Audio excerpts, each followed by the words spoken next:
Usapang boxing, palitan ng mga malalakas na kamao. Tapos na ang pag-aabang ng mga Pinoy boxing fans kung sino ang susunod kay Manny Pacquiao. Dahil magbabalik sa ring ang isang Pinoy na hindi nangangailangan ng maraming suntok at isang malinis na tama, sapat na para tapusin ang laban.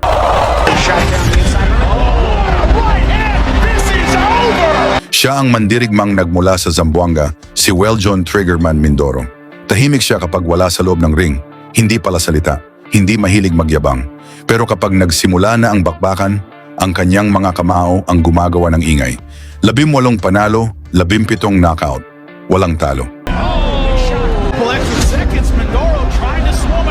Dahil sa kanyang pambihirang lakas at malamig na paraan ng pagtapos sa mga kalaban, tinawag siya ng maraming boxing fans bilang Canelo Alvarez ng Pilipinas.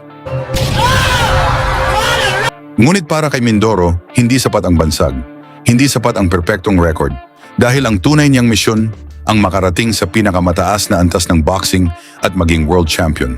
Kaya patuloy siyang nagsasanay sa Amerika, malayo sa kanyang tahanan, malayo sa kanyang pamilya, habang tahimik na inihahanda ang sarili para sa pinakamapanganib na laban ng kanyang profesional na karera. Sa August 29, 2026, sa Los Angeles, Amerika, haharang sa kanyang landas ang veteranong Mexican fighter na si Carlos Ocampo.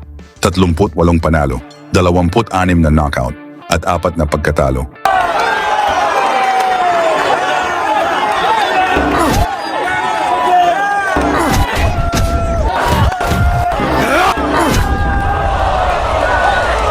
Naging WBO Latino Champion, naging WBC Continental Champion, at 3 beses nang sumubok na makuha ang world title. Isa siyang veteranong nakaharap na sa ilan sa pinakamahusay na fighters ng kanyang henerasyon, Errol Spence Jr., Sebastian Fundora, at Tim Chiu. Hindi basta kalaban si Ocampo.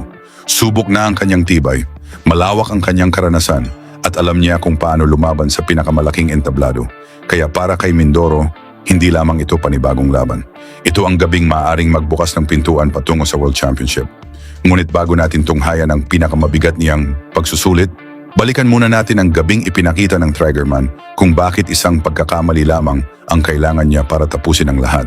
Ang kanyang kalaban, ang Japanese prospect na si Mao Tameda, parehong may lakas, parehong mapanganib, at parehong handang magpatumba. Pagkatunog ng kampana, agad nagtagpo ang 2 knockout artists sa gitna ng ring. Nagpalitan sila ng mabibigat na suntok. Sa middleweight division.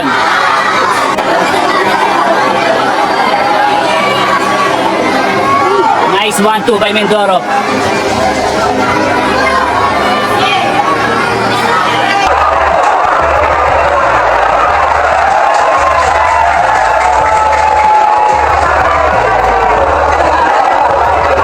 Pero habang tumatagal ang unang round, unti-unting nababasa ni Mindoro ang bawat galaw ng Japanese fighter. Mas mabilis ang Pinoy, mas eksakto ang kanyang tira, at sa bawat kombinasyon, mas lalong nawawala ang depensa ni Tameda.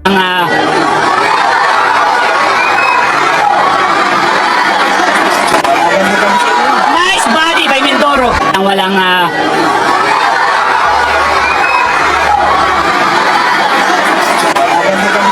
nice body by Mindoro. Pumasok din rin yung overhand ni Tameda. Mindoro against the roof, pero ang aming counter pa siya pinapakawalan. Makaraan lang ang 1 minuto mga bay ay pinakitaan na tayo ni Mindoro kung paano pabagsakin ang matangkad na kalaban. Nice 1-2 by Mindoro. Hanggang sa pinaulanan siya ni Mindoro ng sunod-sunod na suntok. Isang malinis na tama ang yumanig sa Japanese fighter. Bagsak si Tameda. Napagulong siya sa lona dahil sa bigat ng pagkakatama. Pero nagawa pa rin niyang tumayo. Pinili niyang ipagpatuloy ang laban. Isang matapang na desisyon na lalo lamang naglagay sa kanya sa matinding panganib. Both boxers are digging deep to each other. Mindoro lang ito fight agad ha.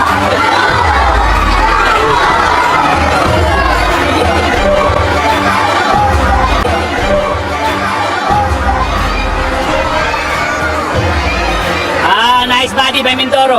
Follow by your uppercut. What a right by Mindoro! Wow! Dahil nang muling umatake ang Triggerman, wala nang pag-aalinlangan sa kanyang mga galaw. Sunod-sunod ang mga suntok, hanggang sa isang matalim at napakalinis na kaliwa ang dumiretso sa target. Muling bumagsak si Tameda. Sa pagkakataong ito, wala nang dahilan para pahabain pa ang laban. Agad itong itinigil ng referee. Isinugod naman sa ospital ang Japanese fighter matapos ang matinding bakbakan. First round technical knockout. At sa inyong palagay, siya na ba ang susunod na world champion ng Pilipinas? Iwan ang inyong sagot at lokasyon sa baba. Tingnan natin kung gaano kalawak ang puwersang susuporta sa muling pagputok Mindoro kontra Ocampo sa Amerika.